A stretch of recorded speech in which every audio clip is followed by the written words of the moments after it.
Shalom. Puji Tuhan, hari yang luar biasa karena tahun yang spesial. Tanggal 25 Desember kita merayakan kelahiran Tuhan Yesus. Karena dia lahir bagi kita. Tapi yang penting dari segala sesuatu apapun itu, mau Natal, mau Paskah, mau hari Minggu adalah, yang paling penting adalah bahwa kita mensyukuri kalau Tuhan masih memberi kita nafas hidup sampai hari ini. Amin. Itu karena kasih karunia Tuhan. Mungkin saudara sudah beberapa kali mengikuti Natal, ya. Mungkin saudara beberapa kali beribadah kepada Tuhan. Saudara sudah menjadi Kristen dari kecil. Gereja menjadi sebuah hal yang biasa dalam kehidupan kita. Bahkan menjadi orang Kristen itu menjadi sebuah identitas kita sebagai warga negara, agama kita orang Kristen. Tapi yang paling penting dari segala sesuatu, apapun itu yang kita punya, apapun identitas kita, latar belakang kita, apapun kehidupan kita, yang paling penting adalah bahwa kita orang-orang yang memiliki dan orang-orang yang selalu menerima kasih karunia Tuhan. Amin. Jadi sadari itu saudara, kalau kita hidup sampai hari ini, itu semua karena kasih karunia Tuhan. Kalau saudara bisa kembali merayakan Natal di tahun ini, itu semua karena kasih karunia Tuhan. Ada saudara-saudara kita yang tidak bisa ikut Natal lagi di tahun ini, karena sudah dipanggil kembali ke rumah Bapa. Tapi kita bersyukur Tuhan masih kasih kesempatan kepada kita untuk kita merayakan Natal yang kesekian kalinya dalam kehidupan kita. Tapi banyak orang yang merasakan Natal menjadi Natal yang biasa aja. Ya biasa bulan Desember, tanggal 25 Desember, Natal biasa. Setelah Natal, ya biasa aja. Tidak ada sesuatu yang spesial dalam kehidupan kita. Nah, hari ini kita akan melihat bersama-sama bagaimana kita bisa mengalami mujizat Natal. Kita mau belajar karena kemarin itu hari Ibu, ya tanggal 22. Nggak tahu Natal itu sama hari Ibu tuh berdekatan gitu ya. Ya, nggak tahu kenapa munculnya hari Ibu, saya juga belum cari tahu asal mula hari Ibu itu tanggal 22 Desember itu gimana ceritanya. Ya, saya belum mencarinya. Tapi karena hari Ibu itu hari Natal dan yang melahirkan Yesus juga seorang ibu. Nah, hari ini saya akan bicara dua ibu, ya. Ibu ini adalah Maria dan Elizabeth. Nah, ternyata kedua ibu ini bersaudara-saudara. Ya, Maria melahirkan siapa? Elizabeth melahirkan siapa? Yohanes. Nah, Elizabeth melahirkan Yohanes lebih dulu. Ternyata Elizabeth itu ketika berita kabar baik datang kepada Maria itu, Elizabeth sudah mengandung 6 bulan. Baru Maria mengandung. Jadi jarak antara Yohanes dan Tuhan Yesus hanya bedanya 6 bulan. Jadi usia mereka usia yang sama, tapi hanya beda 6 bulan. Jadi kalau Tuhan Yesus lahir di bulan Desember, kemungkinan Yohanes lahir di bulan Juni. Jadi beda 6 bulan, ya mereka usianya itu saudara. Nah, ini kabar baik ini datang kepada kedua perempuan. Ternyata mereka juga bersaudara. Ya, yang kita mau lihat pertama kali adalah bagaimana itu terjadi kepada dalam Lukas pasal yang pertama. Di sini tidak muncul. Lukas pasal yang pertama kita buka bersama-sama. Lukas pasal 1 ayat yang kelima sampai ayat yang ketujuh. Saudara sudah lihat dengan saya, kita baca sama-sama. Kita baca sama-sama. Saya baca ayat yang ganjil, Bapak Ibu baca ayat yang genap, ya sampai ayat yang ketujuh. Ya, atau kita baca bersama-sama aja karena 3 ayat saja. Ya, Lukas pasal yang 1 ayat kelima sampai ke-7. Kita baca sama-sama 1, 2, 3. Pada zaman Herodes, Raja Yudea, ada seorang imam yang bernama Sakaria dari rombongan Abia. Istrinya juga berasal dari keturunan Harun, namanya Elizabeth. Keduanya adalah benar di hadapan Allah dan hidup menurut segala perintah dan ketetapan Tuhan dengan tidak bercacat. Sebelum peristiwa setelah pasal 1 ayat 5, kemudian nanti pasal 1 ayat 26 juga memberitakan sebuah kabar juga kepada Maria bahwa dia menerima sebuah kasih karunia. Tapi kabar yang pertama itu datang kepada Sakaria. Nah, Sakaria ini seorang imam. Nah, cara datangnya Tuhan menyampaikan itu berbeda. Tidak langsung kepada Elizabeth, tapi melalui suaminya yang bernama Sakaria. Tapi Maria berbeda. Dia mendengarkan kabar langsung itu kepadanya, bukan melalui Yusuf atau bukan melalui orang tuanya. Nah, dua peristiwa yang berbeda, tapi ini kabar yang sukacita. Ada kabar yang betul-betul sukacita. Yang pertama itu Elizabeth, tapi juga ada kabar yang sukacita juga bagi Maria. Tapi berbeda, saudara. Pengalaman mereka ini berbeda. Nah, apa yang berbeda? Kita baca dulu, lanjutkan dulu dalam Lukas pasal yang pertama ayat yang ke-26 sampai ayat yang ke-28. Kita baca bersama-sama. Lukas 1 ayat 26 sampai 28. Dikatakan, dalam bulan yang ke-6, Allah menyuruh malaikat Gabriel pergi ke sebuah kota di Galilea bernama Nazaret, kepada seorang perawan yang bertunangan dengan seorang bernama Yusuf dari keluarga Daud. Nama perawan itu Maria. Ketika malaikat itu masuk ke dalam rumah Maria, ia berkata, "Salam hai engkau yang dikaruniai, Tuhan menyertai engkau." Ya, dua berita ini datang kepada perempuan yang pertama bernama Elizabeth dan perempuan kedua bernama Maria. Nah, hari ini kita akan melihat ini, saudara, Tuhan itu selalu memilih kepada siapa ia akan menunjukkan kasih karunia-Nya. Kepada siapa, bukan siap ya. Tuhan selalu memilih kepada siapa ia menunjukkan kasih karunia-Nya. Kenapa Tuhan pilih Elizabeth untuk melahirkan Yohanes? Yang nanti Yohanes ini yang akan membaptis Tuhan Yesus. Bahkan dikatakan dia yang membuka jalan untuk Tuhan Yesus. Bahkan dia yang berteriak, "Bertobatlah, sebab kerajaan Allah sudah dekat." Dia yang membaptis Tuhan Yesus juga di sungai Yordan. Kenapa Tuhan harus memilih Elizabeth? Nah, kenapa juga Tuhan harus memilih Maria? Seorang perempuan, seorang perawan yang baru bertunangan. Dia belum bersuami. Dia baru bertunangan dengan Yusuf. Mereka belum menikah, mereka belum satu rumah, belum selalu bersama-sama. Tapi kenapa Tuhan harus pilih seorang yang bernama Maria dari Nazaret? Nazaret itu kampung, saudara. Bukan dari kota, tapi dia dari seorang perempuan biasa, seorang perempuan sederhana. Itu yang saya bilang, Tuhan selalu memilih kepada siapa ia menunjukkan kasih karunia-Nya. Itu kedaulatan Tuhan, saudara. Tidak bisa kita protes. Kenapa harus Maria yang melahirkan Yesus? Emang tidak ada perempuan lain? Kenapa Tuhan tidak pilih aja anak raja? Atau pilih aja bangsawan? Atau pilih aja dari mana yang bisa melahirkan Yesus? Hingga orang bisa menerima Yesus dengan mudah, kan? Kalau seandainya dia pilih orang berpengaruh itu lahir di kota di Israel, saudara, saya yakin orang-orang mudah menerima Tuhan Yesus. Tapi ini, saudara, lahir dari seorang perempuan yang biasa, yang menurut ukuran manusia gak mungkin dia menjadi juru selamat. Karena Yesus itu yang dinantikan adalah seorang raja. Raja tidak mungkin lahir dari orang yang sederhana, apalagi lahir di palungan, di kandang domba, saudara. Gak mungkin. Tapi itulah kasih karunia Tuhan, saudara. Tuhan akan menunjukkan kasih karunia-Nya kepada siapa Tuhan mau menunjukkan kasih karunia-Nya. Amin. Jadi kalau Tuhan ingin menyatakan kebaikan-Nya kepada kita, itu memang Tuhan punya rencana atas kehidupan.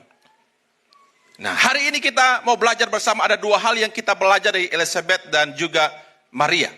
Yang pertama, kita melihat kembali Elizabeth, saudara. Dikatakan pada zaman Herodes, ya, dalam Lukas yang kita baca tadi, ada seorang imam bernama Sakaria dari rombongan Abia, istrinya juga berasal dari keturunan Harun, namanya Elizabeth. Keduanya adalah benar di hadapan Allah, hidup menurut segala perintah ketetapan Tuhan dengan tidak bercacat. Tetapi mereka tidak mempunyai anak sebab Elizabeth mandul dan keduanya telah lanjut umur. Peristiwa yang pertama datang kepada Sakaria dan Elizabeth. Menarik ini, saudara. Ini mujizat datang terjadi kepada seorang imam. Ya, yang dimana dikatakan dia seorang imam. Ya, imam itu, saudara, dia imam bukan sekedar imam, dia imam besar yang selalu ditunjuk setiap tahun untuk masuk ke ruang Maha Kudus mempersembahkan korban di ruang Maha Kudus.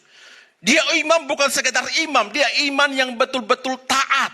Dikatakan di sana, saudara, keduanya adalah benar di hadapan Allah dan hidup menurut segala perintah dan ketetapan Tuhan dengan tidak bercacat. Tetapi, ada kata tetapinya.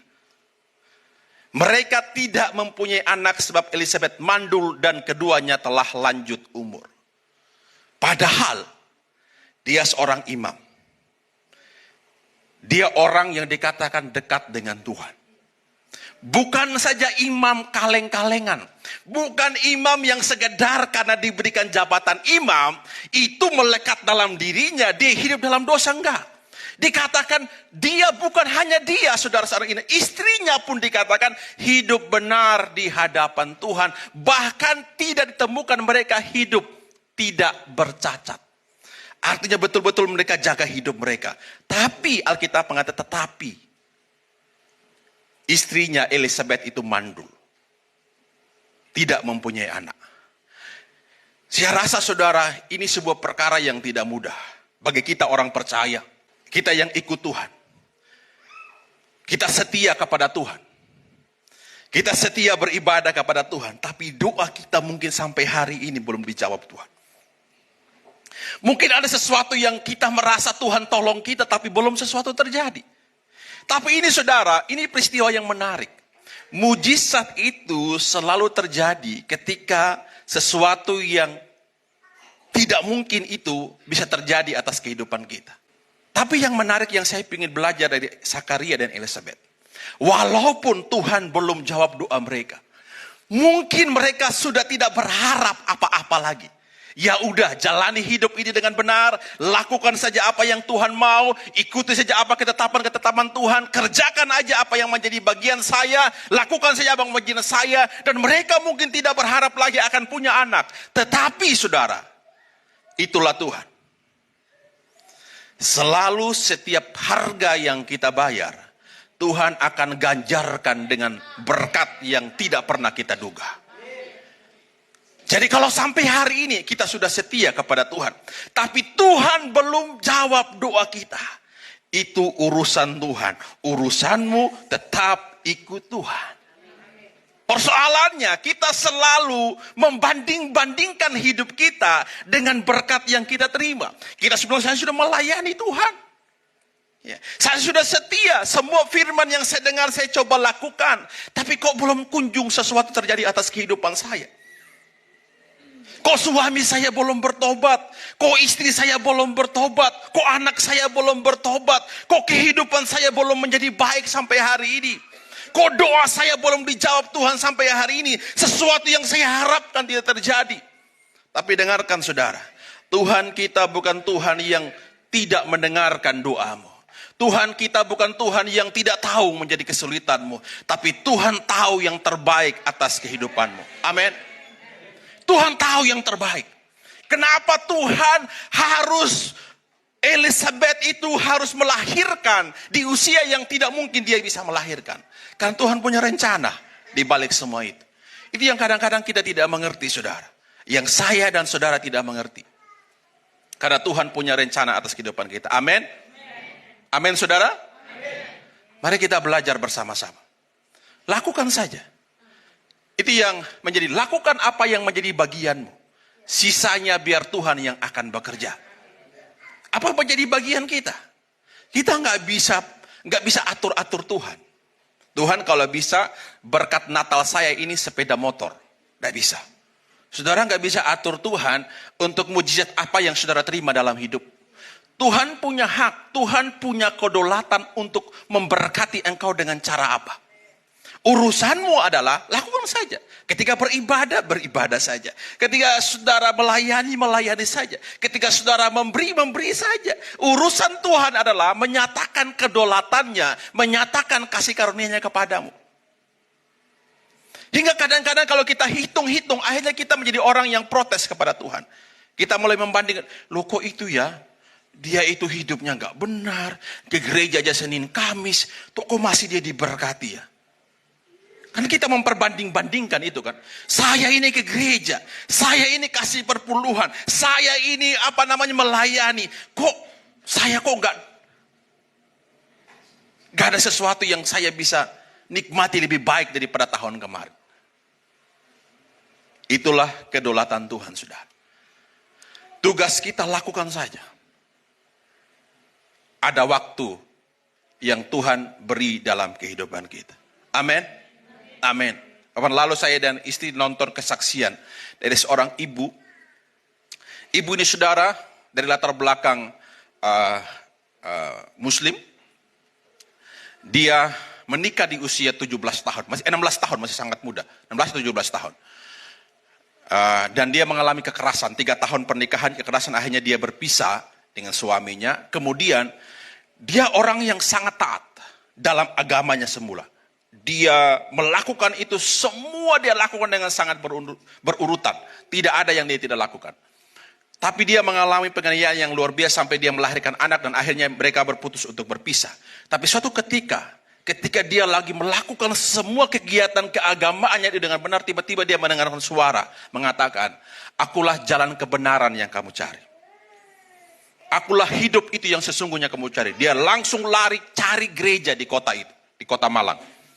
Dan dia menemukan sebuah gereja, karena di gereja itu gereja ada salibnya, dimiliki itu gereja. Dia pergi ke situ, dia ketemu dengan pendeta dan dia bilang, "Saya mau ikut Yesus." Pendetanya bilang, "Kamu serius betul ikut Yesus? Atau karena kamu emosi aja?" Tapi sejak itu dia mengambil keputusan ikut Yesus, saudara. Tapi dia bilang ternyata tidak mudah juga ikut Yesus. Saudara, dia menikah lagi, bertemu dengan seorang laki-laki yang takut Tuhan. Tapi apa yang terjadi? Ketika dia menikah, tiba-tiba suaminya pun dipanggil Tuhan. Dan lebih parah, setelah suaminya dipanggil Tuhan, berikutnya pun anak yang keempat, anak terakhirnya pun dipanggil Tuhan. Dipanggil itu yang membuat dia betul-betul dia merasa bahwa kenapa Tuhan meninggalkan dia. Dia belum mengerti rencana Tuhan, padahal dia bilang, saya karena dari sana dulu saya setia. Ketika saya percaya kepada Tuhan Yesus, saya betul-betul jatuh cinta dengan Tuhan Yesus. Tapi kenapa di anak yang keempat, saudara, ini anaknya ini mati dengan cara yang tidak wajar. Aslinya anaknya nggak sakit. Hanya karena dia bercanda dengan anaknya, tiba-tiba anaknya keselak. Mungkin ketelan ludah sendiri. Ya, keselak, dibawa lari ke rumah sakit, meninggal. Tanpa sakit. Anak ini sehat, lahir sehat tanpa sakit, tiba-tiba meninggal, saudara. Dia benar-benar marah dengan dirinya, marah kepada Tuhan. Dia tidur 1 bulan di kuburan anaknya. Selama 1 bulan dia tinggal di makan di kuburan situ, dia tidur di kuburan situ, dan dia berteriak, "Tuhan, kalau bisa bangunkan anak saya, dia hidup kembali." 1 bulan tidak mendengar apa-apa dari kuburan. Sampai anak-anaknya yang baru usia 5 tahun, 3 tahun, dan 2 tahun datang. "Mama, kalau mama seperti ini, siapa yang ngurus kami?" Baru dia kaget. Apakah badai itu berhenti bagi dirinya? Tidak, saudara. Kemudian tiba-tiba dia diagnosa kanker serviks, kanker rahim stadium 2B. Wow. Dia seorang pengacara. Tiba-tiba dia di dokter bilang bahwa dia mengalami kanker rahim stadium 2B. Dan dia mengalami hal yang tidak mudah. Sampai suatu saat orang mengatakan, "Mungkin karena kamu meninggalkan agamamu yang semula. Coba aja kamu pergi kepada orang tuamu dan minta maaf kepada mereka. Dan tanyakan kepada mereka apa yang mereka mau, kamu harus ikuti." Dia bilang, "Saya akan pergi ke orang tua saya dan saya minta maaf. Tapi saya tidak akan bisa mengubah cinta saya kepada Tuhan." Benar, dia pergi kepada orang tuanya. Dan dia minta maaf kepada orang tuanya. Mungkin ada yang salah, mungkin tindakannya membuat orang tuanya, keluarganya malu dengan dia. Orang tuanya bilang, "Ya, kami memaafkan kamu. Tapi sekarang kami minta kepada kamu untuk kembali kepada jalanmu yang semula." Dia bilang begini, "Saya tidak bisa. Saya sudah cinta kepada Tuhan Yesus." Akhirnya orang tuanya tidak bisa bicara apa-apa. Dia pulang kembali, saudara, dan dia hidup kembali. Tapi yang lebih tragisnya, baru beberapa hari yang lalu, dia meninggal, saudara, karena kanker serviks. Menjadi sebuah pertanyaan. Dia sudah meninggalkan kehidupan yang lama. Dia mengambil keputusan ikut Tuhan Yesus, tapi penderitaannya tidak pernah habis. Menjadi pertanyaan, di mana Tuhan pada waktu itu? Tapi ketika saya merenungkan, saya lihat ternyata, saudara, perjuangannya itu melahirkan anak-anaknya menjadi anak-anak yang cinta Tuhan. Anak-anaknya berdiri jauh lebih kuat. Dan anak-anaknya lahir, saudara, anak-anak dia sekolahkan hukum semua. Karena dia seorang pengacara. Dan anak-anaknya lahir menjadi anak-anak yang luar biasa. Anak-anaknya menjadi anak yang kuat karena mereka melihat ibunya kuat. Penderitaan tidak pernah habis. Kesulitan tidak pernah habis. Tantangan tidak pernah habis. Tapi anak-anaknya menjadi anak-anak yang tidak gampangan. Anak-anaknya menjadi anak yang kuat. Karena mereka melihat ibunya kuat. Walaupun pada akhirnya ibunya harus dipanggil Tuhan. Dan kondisi yang sangat menyedihkan sebenarnya. Kenapa? Dia sudah setia kepada Tuhan.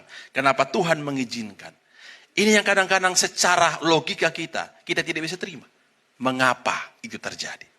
Tapi saya yakin saudara, itulah kasih karunia Tuhan. Ada hal mungkin yang kita alami dalam kehidupan kita yang menjadi pertanyaan, kenapa Tuhan? Itu pun mungkin yang dipertanyakan oleh Zakaria dan Elizabeth. Hingga ketika kabar itu datang kepada Zakaria, Zakaria tidak percaya, tapi Tuhan bilang, karena kamu tidak percaya, saya buat kamu bisu. Dia nggak bisa ngomong apa-apa saudara. Sampai Yohanes lahir baru dia bisa ngomong. Percayalah, selalu ada waktu Tuhan dalam kehidupan kita. Mungkin di Natal ini, doamu yang sudah lama engkau harapkan, Tuhan bisa jawab. Amin. Mungkin di kesempatan ini, doamu yang sudah lama engkau minta kepada Tuhan, ini kesempatan Tuhan jawab. Karena engkau sudah setia kepada Tuhan. Tapi mungkin doamu belum dijawab, karena engkau belum setia kepada Tuhan. Lakukan saja setia. Lihat Zakaria dan Elizabeth. Mereka setia, mereka hidup benar. Doanya dijawab oleh Tuhan. Tuhan kasih. Itu terjadi dulu di zaman Abraham. Orang bilang gak mungkin terjadi lagi di zamannya Yesus. Terjadi saudara. Dulu Sarah sudah mati haid, sudah mandul. Tidak bisa lagi melahirkan. Tapi dia bisa melahirkan Ishak. Elizabeth yang tidak mungkin lagi bisa. Tapi Tuhan bisa memberikan. Dia seorang anak yang bernama Yohanes. Rencana Tuhan ini tidak pernah gagal. Mujizat yang dulu dia pernah lakukan, hari ini pun dia bisa lakukan bagi kehidupan kita. Amin. Tugas kita, lakukan saja apa yang menjadi bagian kita. Dan biarkan Tuhan melakukan apa yang menjadi bagian Tuhan. Amin. Dan percaya, Natal kali ini ada sebuah perkara besar yang Tuhan akan kerjakan. Berikut saudara, Maria. Ini Maria adalah seorang perempuan biasa yang baru saja bertunangan. Tiba-tiba dia harus mengandung seorang yang disebut Immanuel. Dan dia akan menjadi juru selamat bagi umat manusia. Tapi perkara ini bukan perkara yang mudah. Dia terima berkat itu saudara. Tapi itu tidak mudah bagi Maria. Bagi Yusuf tidak mudah saudara. Karena mereka belum menikah. Pada zaman itu seorang yang berzina, hukum Musa adalah dia harus dirajam oleh batu sampai mati. Hukum Musa. Orang yang berzina itu harus dilempari batu saudara. Siapa aja boleh datang lempari batu dia. Syukur dia hidup. Kalau dia hidup syukur. Kalau dia mati pun ya itu resikonya. Itu risiko yang dihadapi oleh Maria. Apakah Tuhan tidak tahu ada risiko? Apakah Tuhan tidak tahu bahwa ini perkara yang tidak mudah bagi Maria? Dia harus menanggung beban yang dia terima. Ini sebuah sukacita. Tapi ini sebuah beban yang tidak mudah bagi dia. Saudara, dalam hidup ini kadang-kadang kita menerima berkat. Yang kadang-kadang orang lain tidak suka ketika kita menerima itu. Orang-orang tidak suka. Ada orang-orang pasti membicarakan. Lihat Maria. Dia kan belum menikah. Kok hamil ya? Saya yakin ada banyak guncingan-guncingan yang datang kepada Maria dan juga Elizabeth. Mungkin Elizabeth juga ketika dia jalan dengan Maria. Percuma mereka melayani Tuhan. Ya kan? Percuma mereka beribadah. Percuma mereka pergi ke bait suci. Percuma mereka hidup benar. Buktinya mereka gak punya anak. Percuma mereka berdoa bagi orang lain. Percuma mereka doa aja. Mereka tidak dijawab. Kadang-kadang itu terjadi dalam kehidupan kita saudara. Orang bilang percuma kamu ke gereja. Percuma kamu pelayanan. Gak akan terjadi apa-apa. Udah kamu kerja aja. Hari Minggu kamu kerja aja. Emang gereja kamu kasih kamu uang? Tuhan kamu kasih kamu uang? Kan lakukan saja. Kadang-kadang itu perkataan orang. Emang katanya kamu ke gereja sesuatu terjadi dalam kehidupanmu. Kadang-kadang kita mengukur itu saudara. Dan orang-orang di sekitar kita selalu berusaha untuk melihat kehidupan kita diukur dari berkat yang kita terima. Tapi setia aja saudara. Setiap harga yang engkau bayar. Setiap apa yang kau lakukan. Tuhan selalu memperhitungkan. Amin. Dan itu pun Maria, saudara. Sampai dia melahirkan Yesus, itu perkara yang tidak mudah. Hampir satu ikhtiar untuk membunuh Yesus. Dia harus mau pingin lahir aja susah. Nggak ada tempat untuk melahirkan, hanya melahirkan di kandang, saudara. Tidak ada seorang ibu yang pingin melahirkan anak itu di tempat yang seperti ini. Saya yakin, saudara, seorang ibu pingin melahirkan anaknya di tempat yang terbaik. Seorang ibu pasti ingin memberi yang terbaik untuk anaknya. Apapun dia, kehidupannya seperti apapun dia, pasti dia ingin melahirkan anaknya di tempat yang terbaik. Tapi tidak ada pilihan bagi Maria pada waktu itu. Kondisi yang tidak mudah. Tapi apakah harus dia menanggung sesuatu yang dia menerima kabar sukacita Natal itu, tapi dia harus mengalami peristiwa itu? Ya, kadang-kadang itu menjadi pertanyaan bagi kita. Saya sudah menjadi orang Kristen. Saya sudah menjadi orang yang percaya. Saya sudah diberkati hari ini. Tapi kok masalah selalu saja ada? Apakah ketika Maria mengandung Yesus tidak ada masalah? Masalah datang bertubi-tubi, saudara. Dia harus lari dari kota ini ke kota yang lain, saudara. Dia harus pergi pada waktu sensus penduduk, dia harus pergi melakukan itu, saudara. Sampai akhirnya dia melahirkan di tengah jalan. Bukan berarti dia mengandung Yesus, mengandung Tuhan itu, semua hidupnya menjadi baik-baik saja. Dia mau makan apa? Ada. Dia mau tidur di mana? Ada. Dia butuh apa? Ada. Karena ada Tuhan Yesus, kan? Harusnya seperti itu. Nah, kita kadang-kadang mau seperti itu. Karena Tuhan Yesus sudah ada dalam hidup kita. Dia Tuhan bagi saya, kalau bisa segala sesuatunya ada. Kalau boleh tidak ada masalah. Kalau boleh tidak ada sakit. Kalau boleh tidak ada kesulitan. Kalau boleh tidak ada orang yang buruk kepada saya. Semua orang pingin seperti itu. Jadi jangan menganggap kalau kita menjadi orang yang percaya kepada Yesus, orang Kristen, semuanya akan menjadi baik-baik saja. Tapi disitulah Tuhan melihat seberapa kita setia kepada Dia. Seberapa kita terus berharap kepada Dia. Seberapa kita terus menjaga Tuhan yang ada bersama-sama dengan kita. Maria tetap menjaga bayi Yesus di dalam kandungannya. Sampai dia melahirkan, saudara. Bahkan ketika ada perkataan yang mengatakan kepada dia, tidak mungkin, bagaimana mungkin? Bahkan dia bertanya bagaimana mungkin itu terjadi.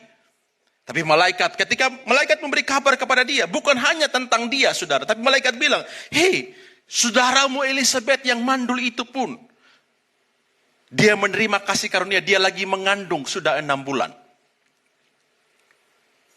Dia bilang gak mungkin, dia kenal persis Elizabeth itu. Mandul, gak mungkin. Tuhan bilang, sebab bagi Allah tidak ada yang mustahil. Menurut orang mungkin Elizabeth tidak mungkin mengandung. Menurut orang tidak mungkin kamu bisa hamil tanpa kamu melakukan hubungan suami istri dengan Yusuf. Tidak mungkin. Tapi Tuhan bilang, sebab bagi Allah tidak ada yang mustahil. Amin. Apa, saudara? Sebab apa? Sebab apa? Bagi Allah tidak ada yang mustahil. Masih ada waktu, hari ini 24 sampai tanggal 31. Masih ada sesuatu yang kita harapkan dari Tuhan. Saya percaya, sebab bagi Allah tidak ada yang mustahil. Amin. Engkau lagi minta sesuatu, percaya aja, berjalan aja. Sebab bagi Allah tidak ada yang mustahil. Bukan Maria yang ngomong, Tuhan yang ngomong kepada Maria. Yang mandul, Tuhan bisa memberikan sesuatu yang terbaik. Mungkin kamu berkatmu mandul. Ya, pekerjaanmu tidak ada sesuatu yang menghasilkan mungkin. Ada sesuatu yang buruk dalam kehidupanmu. Tapi dengarkan, bagi Allah tidak ada yang mustahil. Engkau lagi bergumul tentang suamimu. Mungkin kamu sudah berdoa 1 tahun, 2 tahun dia belum bertobat. Tapi masih ada 1-2 hari ini kamu terus berdoa. Dia bilang, Pak Pendeta, saya sudah putus asa dengan dia. Saya sudah putus asa. Saya sudah berdoa tumpang tangan. Untuk saya nggak tumpang kaki, Pak Pendeta. Karena saya masih menghargai dia. Tapi dia nggak berubah-ubah. Dia pulang masih minum mabuk, Pak Pendeta. Waduh, kenapa tertawa? Ibu jangan berhenti berdoa baginya. Amin. Sebab apa? Jangan sampai dengan doamu hari ini Tuhan bisa rubah sesuatu yang tidak mungkin jadi mungkin. Amin. Jangan bilang, nggak mungkin Pak Pendeta. Saya sudah berdoa lama sama dia. Pendeta saya udahlah, biarlah. Saya serahkan jiwanya kepada Tuhan. Tubuhnya kepada iblis. Jangan. Percaya, bagi Allah tidak ada yang mustahil. Amin. Berdoa saudara, jangan berhenti. Berharap jangan berhenti. Hidup benar aja. Kalau suamimu belum hidup benar, kamu hidup benar. Kalau istrimu belum hidup benar, suami tetap hidup benar. Percayalah Tuhan memperhitungkan doamu. Amin. Belajar kepada mama saya yang berdoa 30 tahun untuk Aji ini saudara. Tantangan tidak mudah ketika ikut Tuhan. Ada di pulau ini tidak mudah. Mama pernah mengalami sakit, semua bintil-bintil merah sampai ujung dan segala macam. Karena ikut Tuhan. Tinggal di tengah keluarga yang memang tidak setuju dengan hal seperti itu. Tapi satu prinsip yang saya belajar dari mama saya. Dia tetap memilih ikut Tuhan, apapun itu. Dan harga yang dia bayar dibalas oleh Tuhan. Amin, saudara. Mungkin butuh waktu yang panjang, gak apa-apa, setia aja. Sebab apa? Saudara harus amini itu. Pak Pendeta sudah 1 tahun, 2 tahun, 3 tahun, kapan waktunya? Sebab bagi Allah tidak ada yang mustahil. Amin. Tuhan bisa ubah apapun dalam kehidupan kita. Itulah yang disebut dengan kasih karunia. Kepada siapa Tuhan tunjukkan, itulah Tuhan kita. Mungkin itu datang kepada kita. Mungkin datang kepada tetangga kita, kepada saudara kita, kepada orang tua kita, kepada siapapun. Itulah kasih karunia Tuhan. Tugas kita, lakukan apa yang menjadi bagian kita. Harapkan sesuatu hari ini. Ibu-ibu yang suaminya masih belum percaya kepada Tuhan, terus setia kepada Tuhan. Saya tahu ada di tempat ini ada Ma Uce di sini. Terus setia kepada Tuhan. Satu saat Tuhan akan membuat perkara yang ajaib. Amin. Tuhan akan buat perkara yang ajaib. Kapan waktunya? Mungkin belum sekarang. Atau bisa besok. Saya ingat Aji ini datang, saudara, percaya datang ke gereja ketika Natal. Tidak ada yang suruh. Saya pun sebagai hamba Tuhan, sebagai pendeta, tidak pernah suruh Aji ke gereja. Ya. Tidak. Tiba-tiba hari Minggu, hari itu mau Natal, tiba-tiba setrika baju sendiri, celana sendiri. Mau kemana Aji? Mau ke gereja. Cucunya tanya, mau kemana? Ke gereja. Datang sini ke gereja. Gak ada orang. Kami pun kaget. Saya pikir, mungkin karena Natal, Aji hargai kami, hargai mama dan semua Aji ke gereja. Hari Minggu pun ke gereja lagi. Saya pikir mungkin, panas-panas lah gitu. Hari Minggu pun ke gereja lagi, saudara. Sampai terkena sakit namanya serangan jantung. Sampai orang di sekitar, tetangga, keluarga ngomong, itulah karena kamu meninggalkan. Itu perkataan yang pertama datang, saudara. Itu karena dia meninggalkan. Meninggalkan leluhurnya, meninggalkan segala, akhirnya dia mengalami seperti itu. Tapi di situ Tuhan melakukan perkara yang ajaib. Tuhan buat mujizat yang tidak pernah dipikirkan orang. Sebab apa? Bagi Allah tidak ada yang mustahil. Ada di belakang sana itu berdiri Jeffrey berdiri. Beberapa ini kali dia mendapatkan intimidasi. Dia sakit hampir 1 bulan lebih, saudara. Lihat badannya turun, saudara. Iya, sakit. Tapi saya memperkatakan, hampir beberapa kali kami telepon dia. Kami ada bersama dengan, karena kami sudah menganggap dia anak dan kami orang tua. Dia mendapat intimidasi.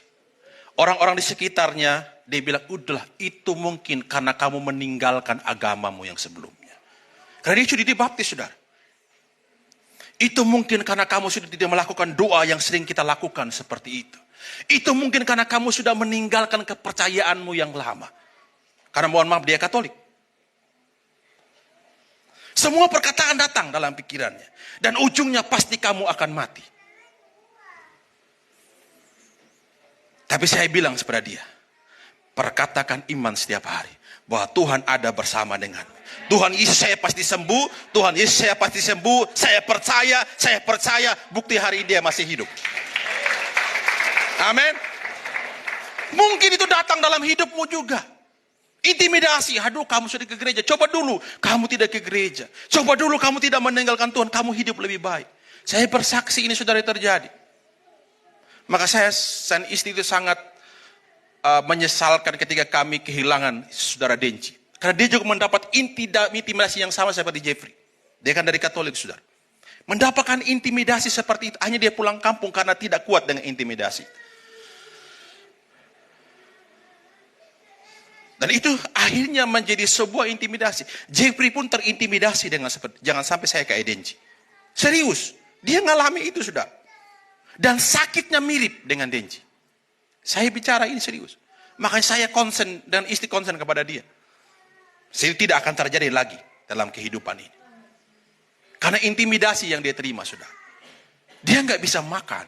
Benar nggak bisa makan. Persis seperti Denci, sakitnya. Waktu dia ngomong, dia ketakutan, saudara. Dia bilang 3 malam dia nggak tidur, dia nangis. Saya bilang ini waktunya mungkin Tuhan izinkan kamu supaya kamu bertobat sungguh-sungguh di dalam Tuhan. Karena masih ada hal yang salah, saudara. Dia suka makan mie, dia bisa makan cabai tanpa nasi. Serius. Dia bisa itu makan cabai tanpa cabai sendiri dia bisa makan. Dia bisa tidur setiap malam jam 3 main game online. Maka saya bilang, Tuhan mau kamu bertobat. Ya, hari ini saya harus ngomong di mimbar karena dia pelayan Tuhan, dia anak saya. Dan yang Tuhan izinkan, saudara, puji Tuhan hari ini dia sudah makannya enak.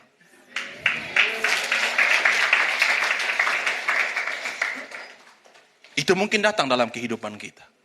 Itu bisa terjadi dalam kehidupan, intimidasi datang. Tapi satu aja yang kita lakukan, terus setia kepada Tuhan. Saya bilang kepada dia, terus kamu berkatakan Tuhan ada bersama dengan saya, sembuh. Dan buktinya Tuhan pelihara dia sampai hari ini. Mungkin kita mengalami itu hari ini. Terus setia. Karena Tuhan ada bersama dengan kita. Amin. Mari kita bangkit berdiri bersama-sama. Mari kita tundukkan kepala sebentar. Di hadapan Tuhan. Terima kasih. Mungkin ada doamu yang belum dijawab sampai hari ini. Mungkin ada sesuatu yang kau harapkan dari Tuhan. Tapi Tuhan belum memberi kepadamu. Hari ini di hadapan Tuhan. Di rumah Tuhan, mari datang di hadapannya. Ada sesuatu yang mungkin engkau doakan sendiri di hadapan Tuhan. Ada engkau yang bilang, Tuhan saya butuh engkau dalam hidup saya. Tuhan saya mengharapkan kasih karunia daripada. Saya orang berdosa. Saya orang yang tidak berharga.